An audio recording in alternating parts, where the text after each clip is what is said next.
الحمد للہ وحدہ والصلاة والسلام علی من لا نبی بعدہ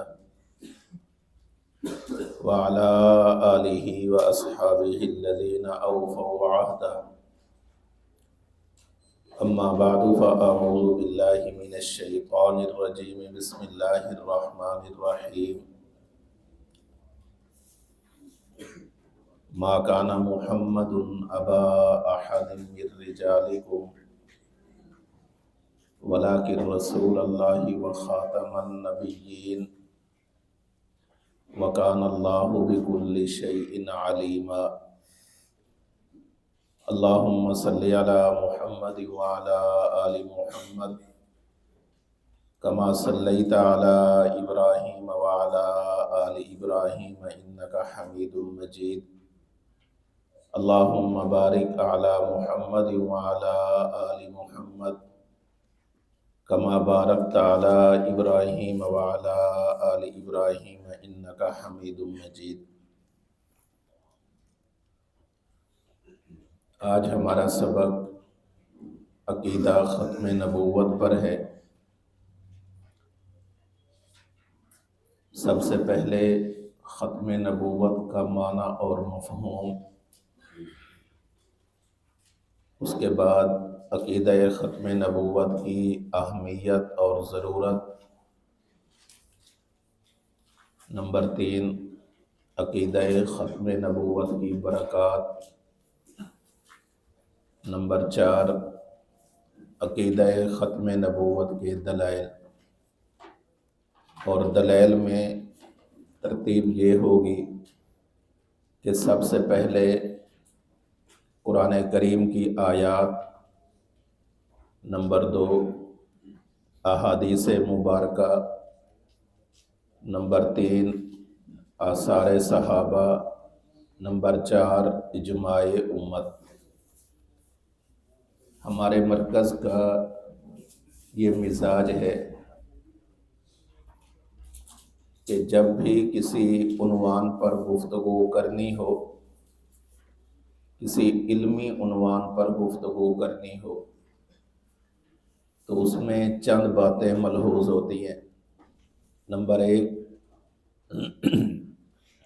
ہمارا اپنا اس بارے میں موقف کیا ہے، اس موقف پر ہمارے پاس دلائل کون سے ہیں، فریق مقابل، فریق مخالف اگر ہمارے موقف پر اشکال پیش کرتا ہے، اعتراض کرتا ہے، تو وہ اعتراضات کون کون سے ہیں، اور نمبر 4 ان اعتراضات کے جوابات کون کون سے ہیں۔ اس لیے ہم کسی بھی مسئلے پر گفتگو کرنے کے لیے ان باتوں کو ملحوظ رکھتے ہیں۔ اپنا موقف کیا ہے، موقف کی تنقیح کرتے ہیں، پھر اپنے موقف پر دلائل پیش کرتے ہیں، اور اگر کسی نے ہمارے موقف پر کوئی اشکال کیا ہے، اعتراض کیا ہے، تو ہم ان کے اعتراض کو بھی ذکر کرتے ہیں اور دیانتاً ذکر کرتے ہیں، اور آخر میں ان کے اعتراضات کے جوابات ذکر کرتے ہیں۔ ختم نبوت، اللہ رب العزت نے نبوت کا جو سلسلہ شروع فرمایا وہ حضرت آدم علیہ السلام سے شروع ہوا، اور ہمارے نبی جناب محمد الرسول اللہ صلی اللہ علیہ وسلم پر آ کر مکمل ہو گیا۔ اللہ رب العزت نے انبیاء کی جو تعداد متعین فرمائی تھی وہ حضرت آدم علیہ السلام سے شروع ہو کر نبی کریم جناب محمد الرسول اللہ صلی اللہ علیہ وسلم پر آ کر مکمل ہو جاتی ہے۔ یہ معنی ہے ختم نبوت کا۔ اب اللہ کے نبی صلی اللہ علیہ وسلم کے بعد کسی کو ایسا نبی ماننا کہ جس سے اس تعداد میں اضافہ ہونے کا خدشہ ہو، تو یہ عقیدہ ختم نبوت کے منافی بھی ہوگا اور کفر ہوگا۔ اللہ نے انبیاء کی تعداد متعین فرمائی، وہ شروع ہوتے ہیں حضرت آدم علیہ السلام سے اور مکمل ہوتے ہیں آپ صلی اللہ علیہ وسلم پر۔ یہ ہے ختم نبوت کہ اللہ کے نبی صلی اللہ علیہ وسلم نے اللہ کی متعین کردہ اس تعداد کو مکمل فرما دیا۔ اب اس کے بعد اگر کوئی شخص دعویٰ کرتا ہے نبوت کا تو وہ اس تعداد میں اضافے کا باعث بن رہا ہے، لہٰذا یہ والا اضافہ کسی صورت بھی قابل قبول نہیں ہوگا اور اس اضافے کو کفر کہا جائے گا۔ عقیدہ ختم نبوت کی اہمیت، کئی اہمیتیں ہیں، چند ایک ہمیں ذہن میں رکھنی چاہیے۔ دیکھیں، بنیادی بات یہ ہے کہ عقیدہ ختم نبوت ضروریات دین میں سے ہے۔ ضروریات دین کا معنی یہ ہوتا ہے کہ جس کو ماننا مسلمان ہونے کے لیے ضروری ہو، اور اگر اس کو نہ مانے تو انسان مسلمان بھی نہ رہتا ہو، یہ معنی ہوتا ہے ضروریات دین کا۔ جیسے اللہ کی توحید کو ماننا ضروریات دین میں ہے، باقی انبیاء کی نبوت کو ماننا ضروریات دین میں سے ہے، اسی طرح آپ صلی اللہ علیہ وسلم کی نبوت کو اور آپ کی ختم نبوت کو ماننا ضروریات دین میں سے ہے۔ تو جو بندہ ضروریات دین میں سے سب کو مانے گا وہ بندہ مومن ہوگا، اور اگر کوئی بندہ ضروریات دین میں سے اکثر کو مانے اور کسی ایک کو نہ مانے تو ایسا بندہ مسلمان نہیں ہوگا۔ اور یہ بات آج کی نہیں ہے، یہ ایسی بات ہے کہ جس پر صدیوں سے امت متفق چلی آ رہی ہے۔ چنانچہ امام ابن نجیم حنفی رحمہ اللہ نے الاشباہ والنظائر میں یہ بات ذکر فرمائی ہے، اذا لم یعرف ان محمدا آخر الانبیاء فلیس بمسلم لانہ من الضروریات۔ اگر کوئی شخص یہ نہیں جانتا کہ حضرت محمد صلی اللہ علیہ وسلم آخری نبی ہیں، کسی کو پتہ ہی نہیں اس بات کا، تو وہ شخص مسلمان نہیں کہلا سکتا۔ اور وجہ کیا ہے؟ لِأَنَّهُ، یہ علت ہے، وجہ ہے اس کی، لِأَنَّهُ مِنَ الضروریات، اس لیے کہ آپ صلی اللہ علیہ وسلم کی ختم نبوت کا عقیدہ رکھنا یہ مسلمان ہونے کے لیے ضروری ہے، یعنی ضروریات دین میں سے ہے۔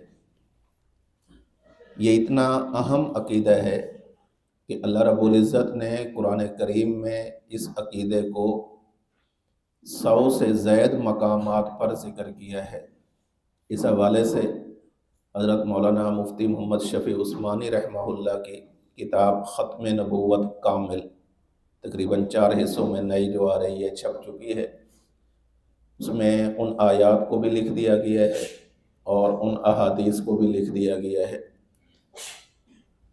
تو تقریباً 100 آیات ایسی ہیں کہ جس میں عقیدہ ختم نبوت کا تذکرہ ہے۔ اسی سے آپ اس کی اہمیت کا اندازہ لگا سکتے ہیں کہ جس بات کو اللہ رب العزت نے قرآن کریم کی 100 آیات میں جگہ دی ہوگی وہ بات کس قدر اہم ہوگی۔ نمبر 3، عقیدہ ختم نبوت صلی اللہ علیہ وسلم ایسا عنوان ہے کہ جسے اللہ کے نبی صلی اللہ علیہ وسلم نے اپنے فرامین کے اندر ذکر فرمایا ہے۔ تقریباً 200 سے زائد احادیث ایسی ہیں کہ جن میں اللہ کے نبی صلی اللہ علیہ وسلم نے اپنے آخری نبی ہونے کا تذکرہ فرمایا ہے۔ اللہ کے نبی کسی بات کو ایک بات بھی ذکر فرما دیں تو وہ بات اہم ہوتی ہے، اور جس بات کو 200 سے زائد مرتبہ بیان فرمایا ہے، اسی سے اندازہ لگایا جا سکتا ہے کہ وہ بات کس قدر اہم ہوگی۔ نمبر 4، عقیدہ ختم نبوت حضرات صحابہ کرام، حضرات اہل بیت کرام اور حضرات صحابہ کے بعد حضرات تابعین، ان لوگوں نے اپنے اقوال کے اندر، اپنے آثار کے اندر عقیدہ ختم نبوت کو بڑی شد و مد کے ساتھ بیان کیا ہے۔ اور مزید دیکھا جائے تو حضرات صحابہ کرام نے اس عقیدے پر بہت بڑی قربانی پیش کی ہے، چنانچہ آگے بات آ جائے گی۔ تو صرف عقیدہ ختم نبوت کی جو جنگ ہوئی ہے مسیلمہ کذاب کے ساتھ حضرت صدیق اکبر رضی اللہ تعالیٰ عنہ کے زمانے میں، اسی ایک جنگ کے اندر 1200 صحابہ کرام رضوان اللہ تعالیٰ علیہم اجمعین نے جام شہادت نوش کیا ہے۔ 1200 صحابہ کرام نے، آپ اس سے اندازہ لگائیں، اللہ کے نبی صلی اللہ علیہ وسلم کے مبارک دور میں کئی جنگیں ہوئیں، غزوات ہوئے، تقریباً 27 یا 28 غزوات ہوئے، اور اس کے علاوہ تقریباً 84-85 کے قریب سرایا پیش ہے۔ ان تمام میں عہد نبوت میں جتنے صحابہ کرام شہید ہوئے ان کی مجموعی تعداد 260 کے لگ بھگ ہے، 259 پورے عہد نبوت میں۔ بدر بھی ہے، احد بھی ہے، خیبر بھی ہے، تبوک بھی ہے، حنین بھی ہے وغیرہ، لیکن صرف عقیدہ ختم نبوت کو بچانے کے لیے جو صحابہ کرام شہید ہوئے ان کی تعداد تقریباً 1200 ہے۔ نمبر 5، صحابہ کرام نے قربانیاں دی ہیں، اور جو مدعی نبوت تھے جھوٹے، ان کے خلاف اپنی غیرت ایمانی کا ایسا ثبوت دیا ہے کہ جس کی مثال نہ پہلے ملتی ہے نہ بعد میں ملے گی۔ چنانچہ کئی ایسے واقعات ہیں، ان میں سے ایک واقعہ ہے حضرت حبیب بن زید رضی اللہ تعالی عنہ کا۔ حضرت حبیب بن زید رضی اللہ تعالی عنہ صحابی ہیں، انصاری صحابی ہیں، مدینہ کے رہنے والے تھے۔ امام ابن عبد البر مالکی رحمہ اللہ نے الاستیعاب فی معرفت الاصحاب میں اس بات کو ذکر کیا ہے، قد بعثہ رسول اللہ صلی اللہ علیہ وسلم الی مسیلمۃ الکذاب بالیمامہ۔ اللہ کے رسول صلی اللہ علیہ وسلم نے حضرت حبیب بن زید انصاری رضی اللہ تعالی عنہ کو یمامہ کی طرف بھیجا مسیلمہ کذاب کے ساتھ بات کرنے کے لیے۔ مسیلمہ کذاب بدبخت نے حضرت حبیب بن زید کو پکڑ لیا، گرفتار کر لیا، باندھ دیا۔ وَكَانَ مُسَيْلِمَةُ اِذَا قَالَ لَهُ أَتَشْهَدُ أَنَّ مُحَمَّدًا رَسُولُ اللَّهِ۔ اب ادھر ایک بڑا عجیب واقعہ پیش آیا، توجہ رکھیں۔ مسیلمہ کذاب بیٹھا ہوا ہے، سامنے حضرت حبیب بن زید رضی اللہ تعالی عنہ کو کھڑا کیا گیا۔ اب گفتگو کا انداز یہ تھا کہ مسیلمہ کہتا تھا حضرت حبیب بن زید سے، اتشہد ان محمد رسول اللہ، اے حبیب کیا تم اس بات کے قائل ہو، اس بات کی گواہی دیتے ہو کہ محمد اللہ کے رسول ہیں؟ قال نعم، تو جواب میں حضرت حبیب بن زید کیا فرماتے؟ بالکل، یہ تو میرا ایمان ہے، ضروریات دین میں سے ہے، اور اس چیز کو میں مانتا ہوں، گواہی بھی دیتا ہوں۔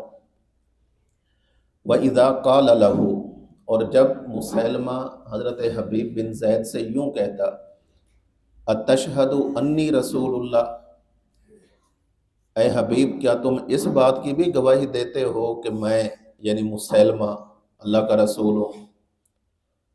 ایک جواب وہ تھا کہ بندہ سیدھا کہہ دے کہ نہیں میں نہیں مانتا، لیکن اس میں اس کی ذلت کم تھی۔ حضرت حبیب بن زید رضی اللہ تعالیٰ عنہ نے انداز یہ اختیار کیا، کہنے لگے کیا کہہ رہے ہو، مجھے سنائی ہی نہیں دیتا۔ وہ پھر کہتا اتشہد انی رسول اللہ، کیا کیا کہتے ہو، کچھ سنائی نہیں دیتا۔ وہ پھر کہتا، زج کیا، اسے ذلیل کیا، اس کے درباری کھڑے ہو کر دیکھ رہے ہیں، اور پھر جب وہ بات کہتا اتشہد ان محمد الرسول اللہ، تو آپ فرماتے نام، اور پھر کہتا اتشہد انی رسول اللہ، کیا کہہ رہے ہو، کچھ سنائی نہیں دیتا۔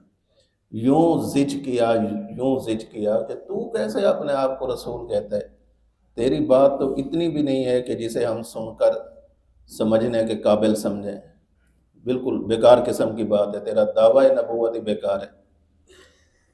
اور پھر فرماتے انا اسم لا اسمع، میں اس طرح کی خلاف حقیقت بات سننے سے گویا بہرا ہوں، میں سنتا ہی نہیں ہوں۔ ویسے تو سنتے تھے، یہ نہیں ہے کہ نہیں سنتے تھے، جھوٹ بھی نہیں ہے، یعنی تجھے ذلیل کرنے کے لیے میں کہہ رہا ہوں، مجھے یہ باتیں سنائی ہی نہیں دیتی، میں سنی انسنی کر دیتا ہوں، یہ محاورہ ہے۔ فعل ذلک مرارا، مسیلمہ نے بار بار اپنے سوالوں کا، اپنے اس سوال کا اعادہ کیا کہ میرے بارے میں تم کیا کہتے ہو، کہتے مجھے سنائی ہی نہیں دیتا، جان چھوٹی۔ اسے اور غصہ آیا، پھر اس نے پوچھا مجھے رسول مانتے ہو، کہا کہ مجھے سنائی ہی نہیں دے رہا تو میں آپ کو کیا کہوں۔ یہ خوف نہیں تھا، یہ اسے زج کرنے کے لیے تھا، مجھے نہیں پتا کیا کہہ رہے ہو۔ بالآخر ایسا ہوا، فقطعہ مسیلمۃ عضوا عضوا۔ باتیں کہنی بڑی آسان ہوتی ہیں مولانا، بہت آسان ہوتی ہیں، بہت آسان کام ہے۔ گفتار کے غازی بننا کوئی مشکل نہیں ہے، کردار کا غازی بننا بہت مشکل ہوتا ہے۔ حضرت حبیب بن زید رضی اللہ تعالیٰ عنہ کے ایک ایک عضو کو اس نے کاٹ دیا، ایک عضو کاٹ کر پوچھتا اتشہد انی رسول اللہ، آپ پھر بھی فرماتے کہ بھائی میں نہیں سن سکتا آپ کی بات، آپ کیا کہہ رہے ہیں۔ ایک ایک عضو کر کے آپ کے اعضاء کو کاٹا گیا، ومات شہیداً، بالآخر جام شہادت حضرت حبیب بن زید نے نوش کر لیا۔ اس سے معلوم ہوتا ہے کہ صحابہ کرام کے ہاں اس عقیدہ ختم نبوت کی کس قدر اہمیت تھی۔ جس دن ہمیں صحابہ کرام رضوان اللہ تعالیٰ علیہم اجمعین کی طرح اس عقیدے کی اہمیت کا اندازہ ہو گیا، اس دن ہماری ترجیحات میں عقیدہ ختم نبوت آ جائے گا۔ اب تک نہیں ہے یا کمزور ہے یا ہماری ترجیحات کچھ اور ہیں، اس کا معنی یہ ہے کہ ہم نے عقیدہ ختم نبوت کی اہمیت کو صحابہ کے نقش قدم پر چل کر نہیں سیکھا۔ اگر صحابہ کرام کے نقش قدم پر چل کر سیکھا جاتا تو ہماری ترجیحات میں ہوتا عقیدہ ختم نبوت اور اس کا دفاع۔ نمبر 6، عقیدہ ختم نبوت اتنا مبارک عقیدہ ہے کہ اللہ کے نبی صلی اللہ علیہ وسلم کے اعلان نبوت کے بعد پوری امت میں آج تک اس مسئلے میں کبھی دو رائے نہیں آئی کہ بعض نے کہا ہو اللہ کے رسول آخری نبی ہیں اور بعض نے کہا ہو کہ نہیں آخری نبی نہیں ہے، آپ کے بعد بھی کوئی نبی آ سکتا ہے۔ ہمیشہ امت اس بات پر متفق رہی ہے، ہمیشہ متفق رہی ہے، کبھی دو رائے نہیں ہے۔ اور یہ بات بھی ایسی ہے کہ جسے علماء امت نے ذکر فرمایا ہے۔ چنانچہ شرح الفقہ الاکبر میں امام ملا علی قاری رحمہ اللہ نے یہ بات ذکر فرمائی ہے، دعوی النبوت بعد نبینا صلی اللہ علیہ وسلم کفر بالاجماع۔ ہمارے نبی صلی اللہ علیہ وسلم کے بعد اگر کوئی شخص نبوت کا دعویٰ کرتا ہے تو ایسا بندہ بالاجماع کافر ہے۔ بالاجماع کا معنی یہ ہے کہ پوری امت اس بات پر متفق اور متحد ہے، اس کے اندر کوئی دوسری رائے قائم نہیں کی، تو اسی سے اس کی اہمیت کا اندازہ ہوتا ہے۔ نمبر 7، فقہائے امت میں سے یوں تو سب کے سب ایسے تھے کہ جو فتوی کفر دینے میں بہت محتاط تھے، لیکن ان سب میں زیادہ احتیاط کرنے والے ہمارے امام حضرت امام اعظم ابو حنیفہ رحمۃ اللہ علیہ ہیں۔ آپ کا احتیاط بہت مشہور ہے، کئی واقعات ہیں آپ نے بھی سنے ہوں گے، کسی نے آ کر یہ کہا تو آپ نے کہا کہ نہیں، ممکن ہے کہ اس کی یہ تعویل ہو۔ کسی نے آ کر کہا کہ فلاں بندہ نماز پڑھتا ہے، رکوع سجدہ نہیں کرتا تو کافر ہے، آپ نے کہا نہیں، ہو سکتا ہے جنازے کی نماز پڑھ رہا ہو، کافر نہیں کہنا۔ ایک بندہ بغیر وضو کے نماز پڑھ رہا ہے، کافر ہے، کہا کہ نہیں، ہو سکتا ہے تیمم کر کے پڑھ رہا ہو۔ ایک بندہ قبلہ رخ ہو کر نماز نہیں پڑھ رہا، دوسرے رخ کر کے نماز پڑھ رہا ہے، آپ نے فرمایا ہو سکتا ہے کہ نفل نماز ہو اور حالت سفر میں ہو، اس کی گنجائش موجود ہے۔ کہ بغیر ذبح کیا ہوا جانور کھا رہا ہے، آپ نے فرمایا ہو سکتا ہے مچھلی کو کھا رہا ہو۔ جتنی بھی باتیں کی، ایک بندہ ایسا ہے کہ جو اللہ کی رحمت سے بھاگ رہا ہے، تو اس کو آپ کیا کہیں گے؟ فرمایا ہو سکتا ہے کہ بارش آ رہی ہو اور اپنے کپڑوں کو بچانے کے لیے ایک جگہ چھپ گیا ہو، بارش اللہ کی رحمت ہے۔ بہرحال جتنے بھی باتیں پیش کی جاتی ہیں تو آپ فرماتے کہ نہیں، پہلے اس کی کوئی تعویل دیکھو، ایسے کفر تک نہیں لے جانا۔ اور تمام فقہا میں ہمارے امام ابو حنیفہ رحمۃ اللہ علیہ، جن کے ہم ماننے والے ہیں، ان کا یہ امتیاز رہا ہے کہ فتوی کفر میں بہت زیادہ احتیاط، بہت زیادہ احتیاط۔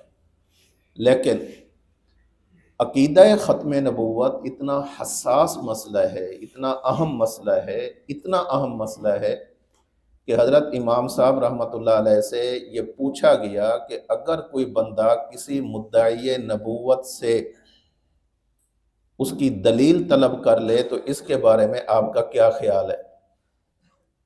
مدعی نبوت سے اس لیے دلیل طلب کرے کہ اگر یہ دلیل دے گا اور اس کی دلیل مجھے صحیح لگی تو میں مان لوں گا، دفع دخل مقدر کر رہا ہوں۔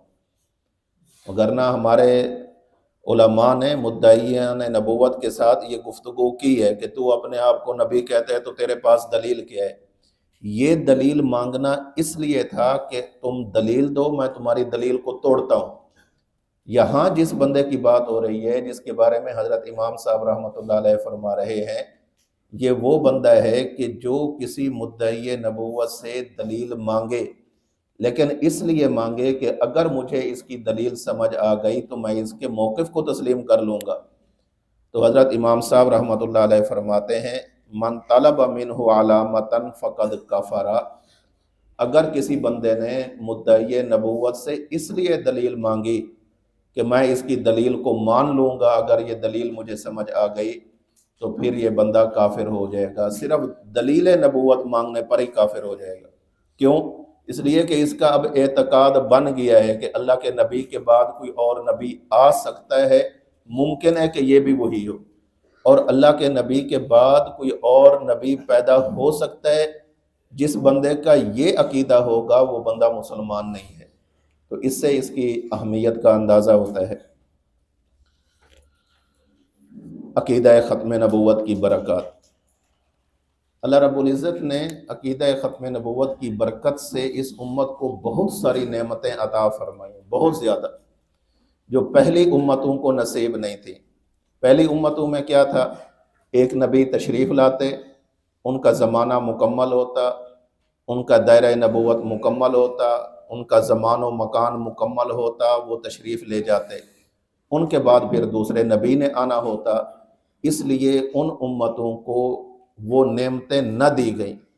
اور اس امت میں کیا تھا؟ اللہ کے نبی تشریف لائے، آپ چونکہ مخصوص زمان کے، مخصوص مکان کے، مخصوص افراد کے نبی نہیں، آپ کی نبوت بالعموم ہے، زمانے کے اعتبار سے بھی، مکان کے اعتبار سے بھی، افراد کے اعتبار سے بھی، علاقے کے اعتبار سے بھی۔ تو اللہ کے نبی صلی اللہ علیہ وسلم کی نبوت ختم نبوت کی شکل میں اپنے اندر بہت ساری برکات رکھتی ہے۔ ان میں سے چند ایک یہ ہیں، میں مختصراً ذکر کر رہا ہوں۔ قرآن کریم کا محفوظ ہونا، پہلی آسمانی کتابیں آئیں، صحائف نازل ہوئے، ان کو محفوظ نہیں رکھا گیا۔ کیوں؟ ایک نبی کے بعد دوسرے نبی نے آنا ہے، تو دوسرے نبی کی شریعت کے اندر کچھ چیزوں کا اضافہ ہو سکتا ہے، پہلی کچھ باتیں منسوخ ہو سکتی ہیں، لہٰذا انہیں جو کتابیں دی گئیں وہ ایسی تھیں کہ جو ہمیشہ کے لیے محفوظ نہیں تھیں۔ ہاں جب ان کا زمانہ تھا اس زمانے کے اندر وہ کتابیں باعث ہدایت بھی تھیں، ذریعہ نجات بھی تھیں، اور انسان کی کامیابی کا مدار بھی تھیں۔ لیکن جو ہی وہ نبی تشریف لے گئے تو ان کے بعد کوئی دوسرے نبی تشریف لائے، جب انہیں کتاب دی گئی تو اس دوسرے نبی کو دی جانے والی کتاب کے اندر پہلی نبی کی کتاب کے اندر کچھ باتوں کو منسوخ کر دیا گیا۔ ایسا ہوتا رہا، اس لیے ان کی کتابوں کو محفوظ نہیں رکھا گیا۔ محفوظ کا معنی قیامت کی صبح تک من و ان احکام سمیت الفاظ سمیت محفوظ رکھا جائے، ایسا نہیں تھا۔ کیوں؟ اس لیے کہ ایک کے بعد دوسرے نبی آ رہے ہیں، دوسرے کے بعد تیسرے نبی آ رہے ہیں۔ لیکن جب آپ صلی اللہ علیہ وسلم کو قرآن کریم دیا گیا تو آپ کے بعد چونکہ کسی نبی نے آنا ہی نہیں تھا، اس لیے آپ کو کتاب ایسی دی گئی کہ جو کتاب قیامت کی صبح تک ہوگی، اب اس کو کوئی بھی کتاب آ کر منسوخ نہیں کر سکتی۔ کوئی کتاب کیسے آئے گی؟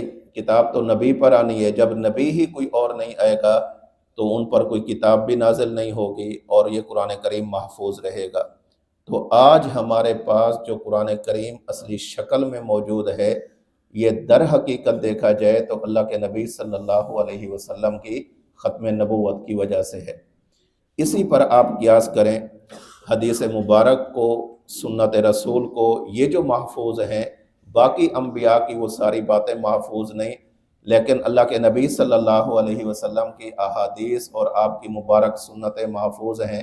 یہ عقیدہ ختم نبوت کی برکت کی وجہ سے ہے۔ باقی انبیاء کے تفصیلی حالات معلوم نہیں، لیکن ہمارے نبی صلی اللہ علیہ وسلم کے تفصیلی احوال موجود ہیں۔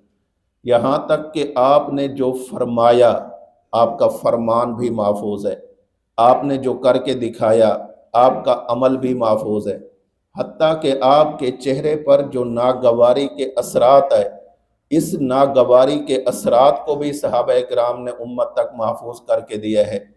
یہاں تک کہ آپ کے بال مبارک کتنے سفید تھے اور کتنے سیاہ تھے، یہ بات بھی امت کو آج معلوم ہے، اور کتابوں کے اندر شمائل کی کتابوں میں یہ ساری باتیں موجود ہیں۔ جیسے ہمارے نبی کی سیرت محفوظ ہے، اس طرح کسی نبی کی سیرت محفوظ نہیں۔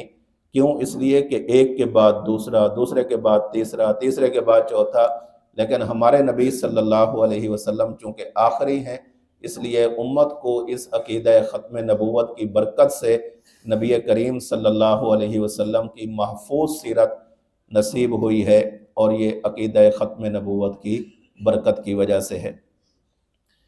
پہلی امتوں میں اجماع نہیں تھا۔ کیوں؟ اس لیے کہ جب ایک نبی آتے، وہ اپنی بات ذکر فرماتے، جو ہی وہ تشریف لے جاتے تو کوئی دوسرے نبی تشریف لے آتے، اجماع کی ضرورت نہیں تھی۔ لیکن اللہ کے نبی صلی اللہ علیہ وسلم چونکہ آخری نبی ہیں، آپ خاتم النبیین ہیں، خاتم المرسلین ہیں، اللہ رب العزت نے آپ کو ختم نبوت عطا فرمائی ہے، تو اس برکت سے اللہ رب العزت نے اس امت کو اجماع کی دولت بھی نصیب فرمائی ہے کہ آج امت کسی بھی بات پر اگر متفق ہو جائے گی تو وہ دلیل شریعت بن جائے گی۔ پہلے ایسا نہیں تھا۔ تو آج امت کا جو اجماع حجت کہلاتا ہے، اس کی بنیادی وجہ اللہ کے نبی صلی اللہ علیہ وسلم کا آخری نبی ہونا ہے۔ اسی طرح اس امت کے فقہاء کو اجتہاد اور استنباط کی جو دولت دی گئی، یہ بھی عقیدہ ختم نبوت کی وجہ سے ہے۔ اسی طرح اس امت کو تیمم کے جواز کی اجازت دی گئی، اسے تیمم کے جواز کی نعمت دی گئی، یہ عقیدہ ختم نبوت کی برکات کی وجہ سے ہے۔ اس امت کو یہ وسعت، یہ سہولت دے گئی کہ زمین کا ہر حصہ ان کے لیے عبادت کی جگہ بن سکتا ہے اپنی شرائط کے ساتھ۔ یہ والی چیز بھی عقیدہ ختم نبوت کی برکات کی وجہ سے ہے۔ اس امت کے اعمال پر اللہ رب العزت نے مجموعی طور پر پردہ ڈالا ہوا ہے، یہ عقیدہ ختم نبوت کی برکات ہیں۔ اس امت کا زمانہ باقی امتوں کی نسبت، قبر کا زمانہ، برزخ کا زمانہ باقی امتوں کی نسبت کم ہے۔ پہلی امتیں حضرت نوح علیہ السلام کے زمانے کی جو امت ہے، وہ جب سے فوت ہوئی ان کے لیے قیامت دور ہے، انہوں نے برزخ کا زیادہ زمانہ دیکھا ہے۔ ہزاروں سال ہو گئے، وہ برزخ کے زمانے کے اندر ہے۔ ہمارے نبی کا زمانہ چونکہ قیامت کے بالکل قریب ہے، تو اس امت کا مجموعی طور پر جو برزخ کا زمانہ بنتا ہے وہ سابقہ انبیاء کے زمانے سے مختصر بنتا ہے، اور یہ بھی عقیدہ ختم نبوت کی برکت کی وجہ سے ہے۔ آپ نے یہ اعلان مساجد کے اندر سنا ہوگا، بھائیوں، بزرگوں، دوستوں، اللہ رب العزت نے عقیدہ ختم نبوت کی برکت سے ہمارے ذمہ یہ کام لگایا ہے، تبلیغ والا کام، یہ بھی عقیدہ ختم نبوت کی برکات میں سے ہے۔ تو المختصر عقیدہ ختم نبوت کی بے شمار ایسی برکات ہیں، قرآن کریم کا محفوظ ہونا، حدیث مبارک کا محفوظ ہونا، سنت مبارکہ کا محفوظ ہونا، اسی طرح سیرت مبارکہ کا محفوظ ہونا، اجماع امت کا نصیب ہونا، فقہا کو اجتہاد اور استنباط کی دولت کا ملنا، تیمم کا جواز، اسی طرح عبادت گاہ کی وسعت، پردہ پوشی اور برزخ کا زمانہ وغیرہ، اور بھی بہت ساری ہو سکتی ہیں، اگر بندہ غور کرے تو اور بھی بہت ساری تلاش کی جا سکتی ہیں۔ یہ چند ایک جو اہم ہیں یہ آپ کے سامنے ذکر کی ہیں۔ عقیدہ ختم نبوت کے دلائل دیکھیں، جب بھی کوئی دعویٰ کیا جاتا ہے اس دعوے کو اس وقت معتبر مانا جاتا ہے کہ جب اس دعوے پر کوئی مضبوط دلیل موجود ہو۔ اگر دلیل ہی موجود نہ ہو تو وہ دعویٰ کسی کام کا نہیں ہوتا، اور اگر دلیل ہو اور دلیل ہی بڑی کمزور قسم کی ہو تو وہ دعویٰ بھی مضبوط نہیں ہوتا۔ عقیدہ ختم نبوت ضروریات دین میں سے ہے، یہ ہمارا دعویٰ ہے۔ اب کیسے ہے، اس کے لیے قرآن کریم کے اندر دلائل موجود ہیں، ان دلائل کو ہم ترتیب کے ساتھ پڑھیں گے۔ دلیل نمبر 1، سورہ بقرہ آیت نمبر 4، اللہ رب العزت فرماتے ہیں والذین یؤمنون بما انزل الیک وما انزل من قبلک وبالآخرۃ هم یوقنون۔ معنی یہ ہے کہ متقین وہ ہیں، ھدی للمتقین، یہ قرآن کریم ان کے لیے ہدایت ہے کہ جو تقوی اختیار کرنے والے ہیں۔ متقین ہیں کون؟ ان کی صفات میں یہ ہے، متقین وہ ہیں والذین یؤمنون بما انزل الیک، جو آپ پر نازل ہونے والی کتاب، آپ پر نازل ہونے والی نبوت، ختم نبوت، شریعت پر ایمان لانے والے ہیں۔ وما انزل من قبلک، اور آپ سے پہلے جن انبیاء پر اللہ رب العزت نے کتاب نازل فرمائی، شریعت نازل فرمائی، ان پر بھی ایمان لانے والے ہیں۔ اب اللہ کے نبی پر نازل ہونے والی کتاب پر ایمان لاتے ہیں، آپ کی نبوت پر ایمان لاتے ہیں، اور وما انزل من قبلک، آپ سے پہلے جتنے انبیاء آئے ان کی نبوت کو ماننے والے ہیں۔ اگر اللہ کے نبی کے بعد بھی کسی اور نبی نے آنا ہوتا تو قرآن کریم یہاں پر کچھ اضافہ کر کے یوں کہتا وَمِن بَعْدِکَ، کہ آپ پر جو نازل ہوا اس پر بھی ایمان، آپ سے پہلے جو انبیاء آئے ان پر بھی ایمان۔ بالفرض اگر آپ کے بعد بھی کسی نبی نے آنا ہوتا، کسی کتاب نے نازل ہونا ہوتا، کسی شریعت نے نازل ہونا ہوتا، تو قرآن کریم یہ اسلوب اختیار کرتا، یہ طرز اختیار کرتا وما انزل من بعدک، اور جو آپ کے بعد نازل کیا جائے گا اس پر بھی یہ امت ایمان لانے والی ہے۔ حالانکہ قرآن کریم نے ذکر کیا ہے والذین یؤمنون بما انزل الیک، آپ کی بات کی، وما انزل من قبلک، آپ سے پہلے انبیاء کی بات کی۔ آپ کے بعد چونکہ کسی اور نبی نے پیدا ہی نہیں ہونا، اس لیے قرآن کہہ رہا ہے وَبِالْآخِرَةِ هُمْ يُوقِنُونَ، آپ کے بعد کسی اور نبی نے پیدا ہی نہیں ہونا، آپ کے بعد قیامت ہے، آخرت ہے، تو وہ آپ پر بھی ایمان لاتے ہیں، آپ سے پہلے انبیاء پر بھی ایمان لاتے ہیں۔ آپ کے بعد چونکہ کسی نبی نے پیدا نہیں ہونا بلکہ قیامت اور آخرت نے ہونا ہے، وَبِالْآخِرَةِ هُمْ يُوقِنُونَ، وہ آخرت پر بھی ایمان لانے والے ہیں۔ یہاں ایک بات انتہائی توجہ کے قابل ہے، ادھر توجہ رکھیں بابا۔ اللہ کے نبی صلی اللہ علیہ وسلم اس امت پر مہربان ہیں، شفیق ہیں، رحیم ہیں، کریم ہیں، رؤوف ہیں۔ حریص علیکم، امت پر بہت زیادہ شفیق اور مہربان ہے۔ آپ کی شفقت یہی ہے کہ آپ نے اپنے بعد آنے والی کئی چیزوں کی خبر دی ہے اور امت کو خبردار کیا ہے، امت کو متنبع کیا ہے، امت کو سمجھایا ہے کہ بھائی میں تو جا رہا ہوں، میرے بعد ان حالات سے تمہیں گزرنا پڑے گا، ذرا خیال کرنا۔ اللہ کے نبی کے بعد فتنوں نے آنا تھا، اللہ کے نبی صلی اللہ علیہ وسلم نے فتنوں کی پیش گوئی کی کہ فتنے آئیں گے۔ صرف یہ نہیں کہ فتنے آئیں گے، آپ نے فرمایا فلاں فلاں فتنے ہوں گے، اور ان فتنوں سے بچنے کے طریقے یہ ہیں کہ تم نے ان چیزوں کو اختیار کرنا ہے، فتنوں سے بچ جاؤ گے۔ تو آپ نے صرف ڈرایا نہیں کہ فتنے آئیں گے، بلکہ ان کا حل بھی بتایا ہے کہ فتنے ہیں تو فتنوں سے بچاؤ کی صورت یہ ہوگی۔ نمبر 2، اللہ کے نبی صلی اللہ علیہ وسلم نے امت کی رہنمائی کے لیے صحابہ کرام کی جماعت امت کے حوالے کی ہے، اور صحابہ کرام میں سے بالخصوص حضرات خلفائے راشدین علیہم الرضوان کو پیش فرمایا ہے کہ بھئی میں جا رہا ہوں، علیکم بسنتی و سنت الخلفاء الراشدین المہدیین، میں اپنے صحابہ چھوڑ کر جا رہا ہوں، اصحابی کالنجوم، میں صحابہ دے کر جا رہا ہوں، اور صحابہ میں سے بالخصوص میں تمہیں حضرات خلفائے راشدین دے کر جا رہا ہوں، ان کی بات ماننا۔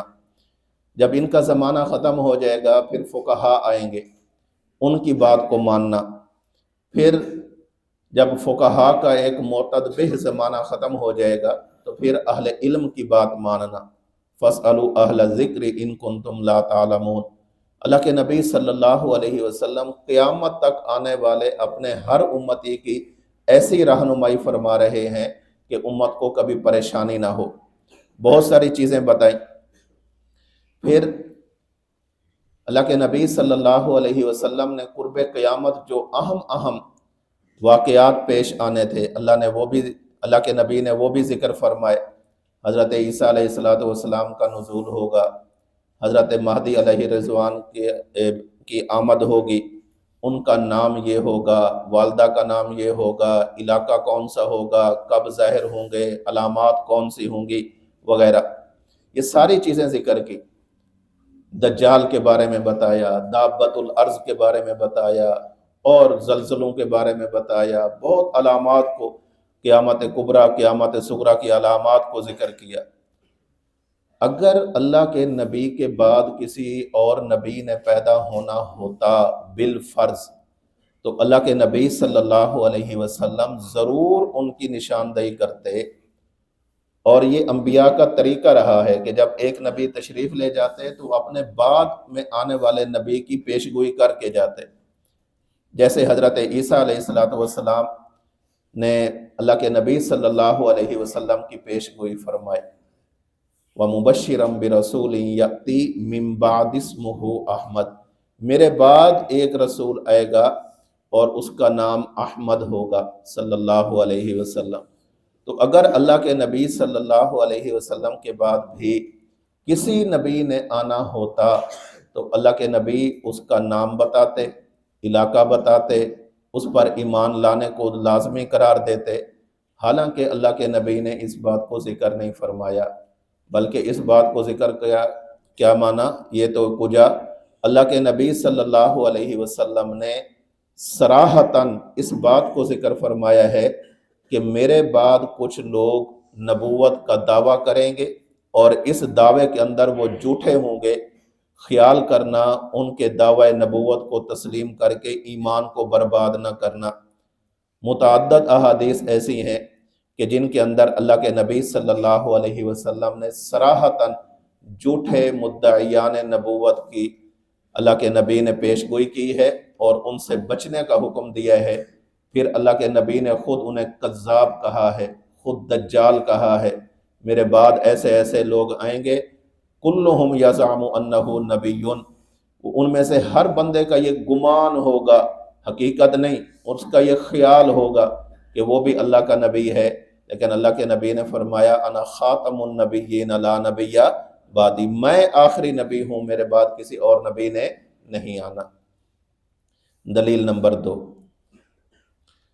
سورہ آل عمران آیت نمبر 81، اللہ رب العزت فرماتے ہیں وَإِذْ أَخَذَ اللَّهُ مِيثَاقَ النَّبِيِّينَ لَمَا آتَيْتُكُم مِّن كِتَابٍ وَحِكْمَةٍ ثُمَّ جَاءَكُمْ رَسُولٌ مُصَدِّقٌ لِّمَا مَعَكُمْ لَتُؤْمِنُنَّ بِهِ وَلَتَنصُرُنَّهُ۔ اللہ رب العزت نے عالم ارواح کے اندر 2 عہد لیے ہیں۔ ایک عہد ہے عمومی، ساری انسانیت سے عہد لیا، اور دوسرا عہد ہے خصوصی، جو صرف ان برگزیدہ شخصیات سے اللہ رب العزت نے لیا، ان برگزیدہ ارواح سے لیا کہ جنہیں اللہ نے نبوت عطا کرنی تھی۔ تو اس آیت میں جس کا تذکرہ ہے وہ عہد خاص کا تذکرہ ہے۔ وَإِذْ أَخَذَ اللَّهُ مِيثَاقَ النَّبِيِّينَ، اللہ رب العزت نے اپنے علم کے مطابق جنہیں تاج نبوت عطا کرنا تھا، جنہیں نبوت عطا کرنی تھی، ان کو اللہ رب العزت نے جمع کر کے ان سے ایک عہد لیا، اور تھا کیا؟ لما آتیتکم من کتاب و حکمہ، جب میں تمہیں کتاب دے دوں، کتاب کتابی شکل میں ہو یا صحیفے کی شکل میں ہو، و حکمت، چاہے کتاب نہ بھی دوں، تمہارے پاس جبریل بھیج کر فقط اتنا کہہ دوں کہ تم میرے نبی ہو اور تم لوگوں کو اللہ کی توحید کی طرف بلاؤ۔ ثم جاءکم رسول، یہاں پر جو تنوین ہے یہ تنوین تعظیم کی ہے، پھر تمہارے پاس ایک جلیل القدر عظیم الشان رسول آ جائے، اور رسول بھی کیسا ہو، اس کے اوصاف کیا ہیں؟ مصدق لما معکم، تمہارے پاس جو نبوت ہے وہ اس نبوت کی تصدیق کرے گا، کیونکہ نبی کے لیے لازم ہوتا ہے کہ وہ سچے نبی کی نبوت کی تصدیق کرے، تو وہ تمہارے پاس نبوت کی کتاب کی تصدیق کرے گا۔ لَتُؤْمِنُنَّ بِهِ وَلَتَنصُرُنَّ، جب وہ رسول آ جائے، یعنی محمد الرسول اللہ صلی اللہ علیہ وسلم تشریف لے آئیں، لَتُؤْمِنُنَّ بِهِ، پھر تمہارے ذمہ یہ کام ہے کہ تم نے ان پر ایمان لانا ہے، وَلَتَنصُرُنَّ، اور جہاں تک ممکن ہو سکے ان کی اسباب کے درجے میں تم نے معاونت بھی کرنی ہے، نصرت بھی کرنی ہے۔ تو یہاں پر اللہ رب العزت نے انبیاء سے جو عہد لیا ہے، اس انبیاء کے عہد میں یہ بات شامل ہے کہ اگر میرا رسول آئے تو تم نے اس کی تصدیق کرنی، جو تمہارے پاس کتابوں کی تصدیق کرنے والا ہوگا تو تم نے اس پر ایمان لانا ہے۔ یہاں پر ثم کے ساتھ ذکر کیا گیا ہے، آپ نے اصول شاشی نور الانوار میں یہ بات پڑھ لی ہوگی حروف کی بحث میں، ثم للتراخی، ثم کس کے لیے آتا ہے؟ تراخی کے لیے آتا ہے۔ پہلے انبیاء کا زمانہ گزرا تو اس کے بعد تراخی کے ساتھ ایک لمبے عرصے کے بعد اللہ کے رسول صلی اللہ علیہ وسلم تشریف لائیں گے۔ مشہور مفسر امام عماد الدین حافظ اسماعیل بن عمر المعروف ابن کثیر دمشقی رحمہ اللہ اس آیت کی تفسیر میں خلیفہ راشد حضرت علی المرتضیٰ کرم اللہ وجہہ الکریم اور حضرت عبداللہ بن عباس رضی اللہ تعالی عنہما کے حوالے سے اس آیت کی تفسیر کو یوں نقل کرتے ہیں۔ یہ دونوں حضرات فرماتے ہیں ما بعث اللہ نبیا من الانبیاء الا اخذ علیہ المیثاق لئن بعث محمدا وہو حی لیؤمنن بہ ولینصرن۔ اللہ تعالیٰ نے جب بھی دنیا میں کوئی نبی مبعوث فرمایا تو پہلے ان سے یہ عہد لیا کہ اگر ان کی دنیاوی زندگی میں، یہ دنیاوی زندگی دفع دخل مقدر ہے، اگر ان کی دنیاوی زندگی میں اللہ تعالیٰ نے حضرت محمد صلی اللہ علیہ وسلم کو مبعوث فرما دیا تو وہ انبیاء علیہم السلام حضرت محمد پر ایمان لائیں گے اور فریضہ رسالت کے جملہ امور میں آپ کی مدد کریں گے۔ اس آیت کریمہ میں پہلے دیگر انبیاء علیہم السلام کی نبوت کا تذکرہ ہے، اور اس کے بعد آپ کی نبوت اور رسالت کو ثم کے حرف کے ساتھ ذکر کیا، جو حقیقتاً تراخی کے لیے آتا ہے۔ اس کا مطلب یہ ہوا تمام انبیاء علیہم السلام پہلے آئیں گے، ثم تراخی کے لیے ہے، تو آخر میں آپ صلی اللہ علیہ وسلم تشریف لائیں گے، اور اس سے آپ کی ختم نبوت کا عقیدہ بالکل واضح ہو جاتا ہے۔ دلیل نمبر 3، سورۃ المائدہ آیت نمبر 3، اللہ رب العزت فرماتے ہیں الیوم اکملت لکم دینکم واتممت علیکم نعمتی ورضیت لکم الاسلام دینا۔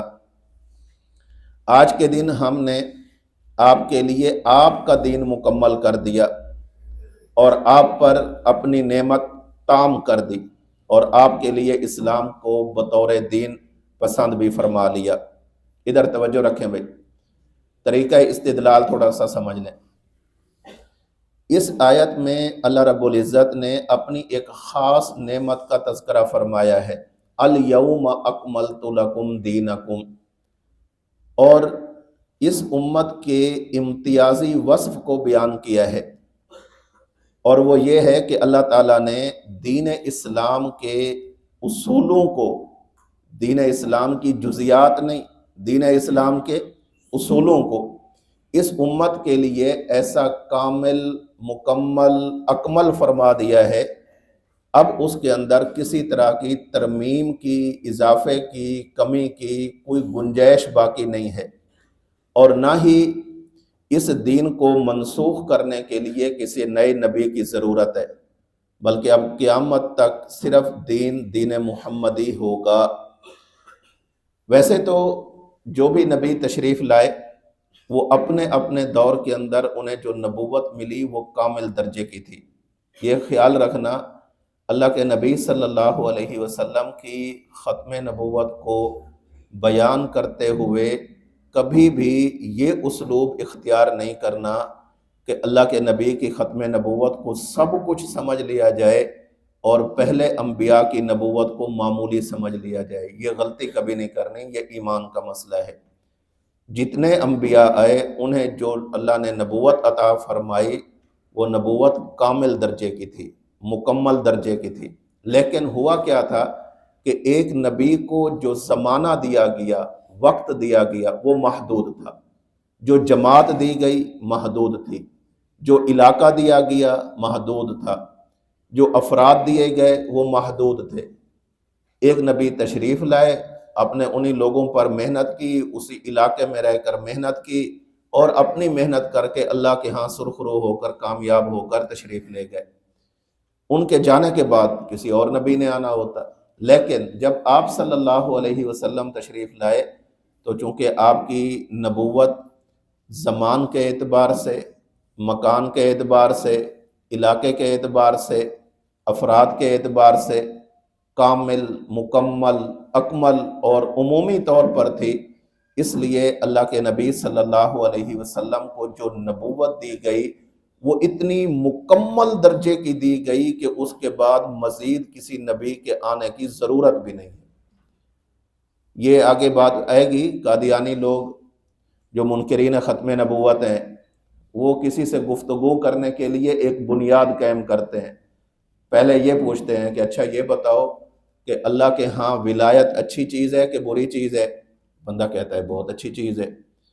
وہ پوچھتے ہیں اچھا یہ بتائیں کہ اللہ کے ہاں نبوت اچھی چیز ہے کہ بری چیز ہے؟ بندہ کہتا ہے جی بہت اچھی چیز ہے۔ وہ کہتے ہیں کہ پہلے زمانے والوں کو اللہ نبوت دیں اور اس نبوت کو ختم نہ کریں بلکہ برابر نبوت دیتے رہیں، تو یہ ان امتوں پر احسان ہوگا یا نہیں ہوگا؟ بندہ کہتا ہے جی احسان ہوگا۔ پھر کہتے ہیں کہ اچھا ہماری امت کا کیا قصور ہے کہ اللہ نے ہماری امت کے اندر اللہ کے نبی صلی اللہ علیہ وسلم پر نبوت کو ختم کر دیا؟ بھئی اچھی چیز ہے تو اس امت کو برابر ملتی رہنی چاہیے نا۔ یہ اشکال ہے، اس پر مستقل جواب آ جائے گا۔ ہمارے ہاں ختم نبوت کا یہ معنی نہیں، ہمارے ہاں ختم نبوت کا معنی یہ ہے کہ اللہ کے نبی کو اللہ تعالیٰ نے ایسی نبوت عطا فرما دی ہے کہ جس کے بعد مزید کی گنجائش ہی نہیں ہے۔ اتنی کامل درجے کی نبوت دی ہے نا، اتنی کامل درجے کی نبوت دی ہے کہ نبوت اسی پر ختم ہے، مزید کی ضرورت ہی نہیں ہے۔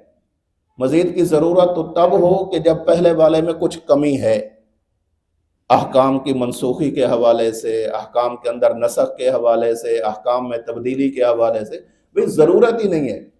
اتنی اعلیٰ اکمل درجے کی اللہ نے نبوت عطا کی ہے۔ یہی معنی ہے کہ نبوت کی وہ انتہا عطا فرمائی ہے، زمانے کے اعتبار سے بھی عطا فرمائی ہے، مقام اور مرتبے کے اعتبار سے بھی عطا فرمائی ہے کہ مزید کی گنجائش نہیں ہے۔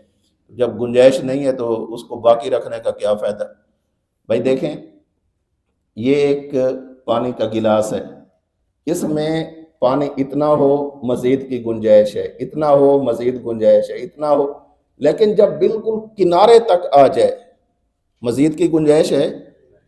کوئی بندہ کہے کہ یار پہلی امتوں کو اتنا دیا، مزید کی گنجائش تھی تو ان پر تو بڑا احسان ہے، ہمیں اتنا دے کر مزید کی گنجائش ختم کر دی ہے، ہم کہیں گے تمہارا عقل مارا گیا ہے۔ بھائی مزید کی گنجائش رکھی اللہ نے پہلی امتوں کے لیے تھی، اس امت کے لیے مزید کی گنجائش ہی نہیں رکھی۔ جب کسی کو یہ بھرا ہوا یہاں تک گلاس دے دیا جائے اور اس میں مزید کسی ایک قطرے کی بھی گنجائش نہ ہو، پھر کوئی کہنے والا یہ کہے کہ نہیں ہمارے لیے گنجائش نہیں رکھی گئی، تو یہ تو ان کی اپنی عقل کا مسئلہ ہے نا۔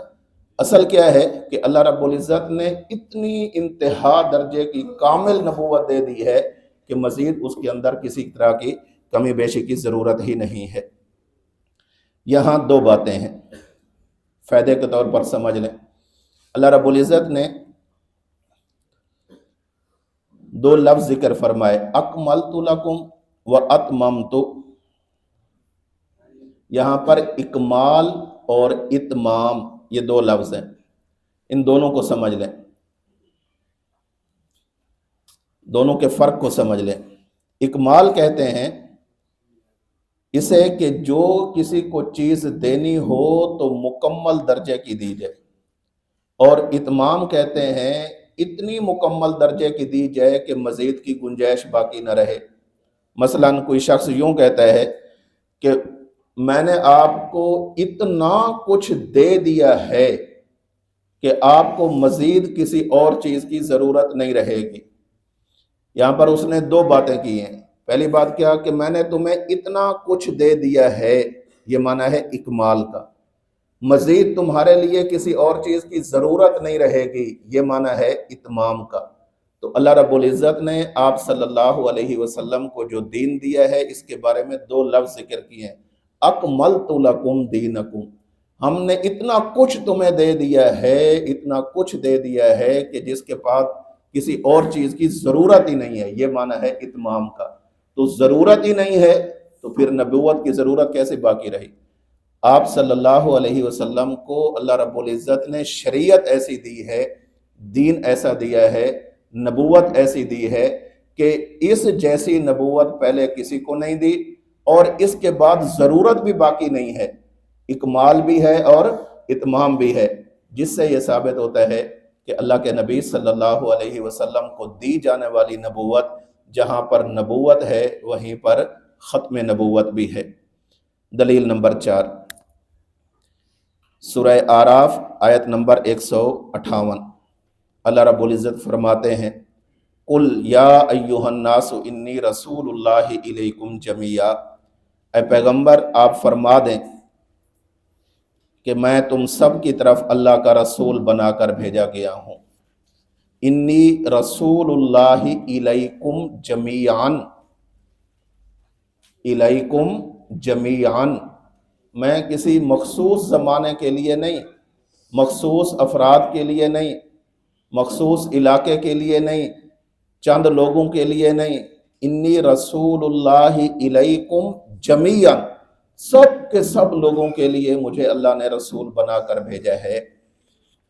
استدلال کا طریقہ سمجھ لیں، یہ آیت اور اس طرح کی دیگر آیات سے ثابت ہوتا ہے کہ آپ صلی اللہ علیہ وسلم کی نبوت عام ہے، کسی زمانہ، مکان، افراد کے ساتھ محدود نہیں کہ صرف انہی تک آپ کی نبوت ہے، آپ کا دائرہ نبوت ہے اور ان کے علاوہ نہیں ہے۔ میں سمجھانے کے لیے عرض کرتا ہوں کہ آپ صرف مکہ والوں کے نبی ہیں، اور مکہ کے علاوہ پوری دنیا میں جتنے شہر آباد ہیں آپ ان کے نہیں ہیں، نہ، اب مکہ کے نبی ہیں، مدینہ کے نبی ہیں، طائف کے نبی ہیں، ملک حجاز کے نبی ہیں، اس بر اعظم کے نبی ہیں، ساتوں بر اعظم کے نبی ہیں، فرش کے نبی ہیں، عرش کے نبی ہیں، ساری جو چیز مخلوق بنتی جائے گی اللہ کے نبی صلی اللہ علیہ وسلم اس کے لیے نبی ہیں صلی اللہ علیہ وسلم۔ انی رسول اللہ الیکم جمیعا، سب کی طرف مجھے اللہ نے رسول بنا کر بھیجا ہے۔ تو آپ کی نبوت کو باقی انبیاء کی نبوت کی طرح محدود نہیں رکھا گیا۔ حضرت نبی کریم صلی اللہ علیہ وسلم سے پہلے جتنے انبیاء تشریف لائے انہیں ایک علاقہ دیا گیا، انہیں ایک جماعت دی گئی، انہیں چند افراد دیے گئے، ایک قوم دی گئی، ایک قبیلہ دیا گیا، ایک خاندان دیا گیا، اور یہ پابند کیا گیا کہ آپ نے اپنی مکمل محنت انہی پر فرمانی ہے۔ لیکن آپ صلی اللہ علیہ وسلم کو چند افراد کے لیے یا چند زمانوں کے لیے نبی نہیں بنایا گیا، بلکہ آپ کی نبوت کا دائرہ وسیع سے وسیع تر رکھا گیا ہے کہ جس میں اللہ کے نبی صلی اللہ علیہ وسلم کے لیے اللہ کی طرف سے یہ اعلان ہے انی رسول اللہ الیکم جمیعا۔ چنانچہ امام ابن سعد رحمہ اللہ نے الطبقات الکبریٰ میں اس بات کو ذکر کیا ہے، حضرت امام حسن بصری رحمہ اللہ کی ایک مرسل روایت کو ذکر کیا ہے۔ مرسل روایت کا معنی سمجھ لیں کہ جس میں تابعی اللہ کے رسول صلی اللہ علیہ وسلم کے فرمان کو ذکر کرے، درمیان میں صحابی کا واسطہ ذکر نہ کرے، اسے کیا کہتے ہیں؟ مرسل۔ یہ مرسل کی ایک شک ہے۔ ویسے کیا ہے کہ کسی بھی راوی کو گرا کر ذکر کر دیا جائے، اپنے شیخ کو ذکر کیے بغیر اس سے اوپر والے شیخ کو ذکر کر دیا جائے تو اسے کیا کہتے ہیں؟ مرسل کہتے ہیں۔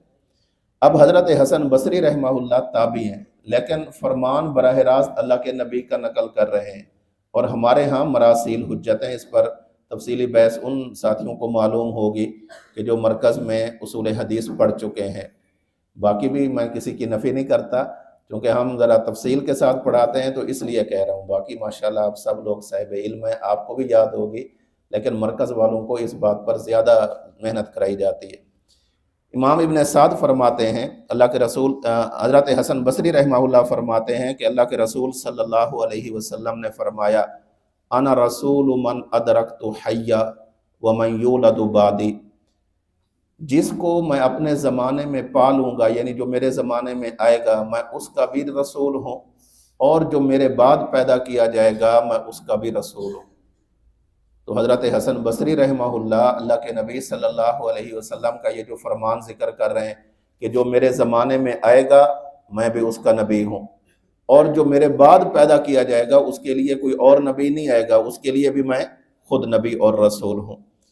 اگر آپ صلی اللہ علیہ وسلم کے بعد کسی نئے نبی کی نبوت کو مان لیا جائے تو آپ کا یہ امتیازی وصف، آپ کی یہ امتیازی خصوصیت باقی نہیں رہے گی، بلکہ آپ کی حیثیت بھی سابقہ انبیاء کی طرح رہ جائے گی، آپ کو افضل النبیین کہنا مشکل ہو جائے گا۔ تو جیسے باقی انبیاء کے بعد پھر نبوت تھی تو اللہ کے نبی کے بعد بھی پھر بھی نبوت ہی ہوگی۔ تو یہ چیزیں آپ صلی اللہ علیہ وسلم کی افضل الانبیاء ہونے کے مخالف ہیں اور خاتم الانبیاء ہونے کے مخالف ہیں۔ تو میں نے آج کے اس سبق میں عقیدہ ختم نبوت کا معنی ذکر کیا، اہمیت کو ذکر کیا، برکات کو ذکر کیا، اور 4 آیات قرآنیہ اس موقع پر پیش کی ہیں۔ اللہ رب العزت ہمیں عقیدہ ختم نبوت کو سمجھنے کی اور سمجھانے کی توفیق نصیب فرمائے۔ وآخر دعوانا ان الحمد للہ۔